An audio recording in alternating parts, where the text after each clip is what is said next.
Bonjour, c'est Scientiprof dans l'essentiel en sciences.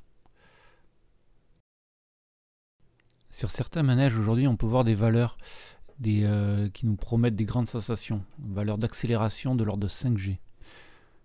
Alors pour vous donner un aperçu de l'effet que pourrait avoir 5G, voici les images d'un entraînement d'un pilote qui monte à 7G. Cette augmentation de la valeur de G n'est pas l'augmentation de la gravité, c'est la sensation ressentie lors de l'accélération ou d'un fort virage par une personne. On l'appelle aussi force centrifuge, on l'appelle aussi force d'inertie, comme si une force nous maintenait à aller en ligne droite. Pour ce pilote, la force est ressentie comme une augmentation du poids qui entraîne le sang vers les jambes. Donc on va étudier l'effet ressenti sur une balançoire, pour faire simple. On va essayer de voir l'effet ressenti sur un manège de ce type-là, qui se balance simplement. Le montage sera une masse accrochée à une ficelle en balancement. Alors pour marquer les forces, il y a deux possibilités. Ou soit on se réfère à un référentiel de la salle.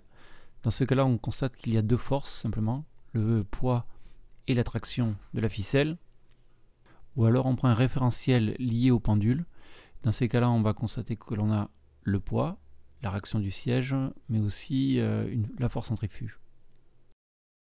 L'expérience consiste donc à prendre une masse, à l'écarter de sa position d'équilibre et à enregistrer ensuite les forces exercées par ces oscillations. On obtient alors ce type d'enregistrement où l'on peut mesurer la force maximum, la force minimum. On peut placer le point enregistré au repos qui correspond au poids. Avec la formule P égale m fois g, on va pouvoir calculer la gravité au repos qui correspond à la gravité de la Terre, la gravité maximale ressentie, la gravité minimale. On peut voir avec ces valeurs que notre balançoire a une accélération de 2,4 g maximum.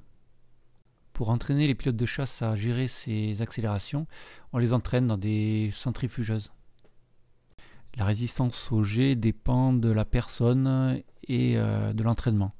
On a d'abord le sang qui n'irrigue plus les yeux, donc on a un voile noir, et ensuite on perd connaissance. Lorsque le virage s'arrête et que l'accélération cesse, le sang remonte à la tête et on peut reprendre connaissance. Voilà, c'était Scientiprof dans l'essentiel en sciences.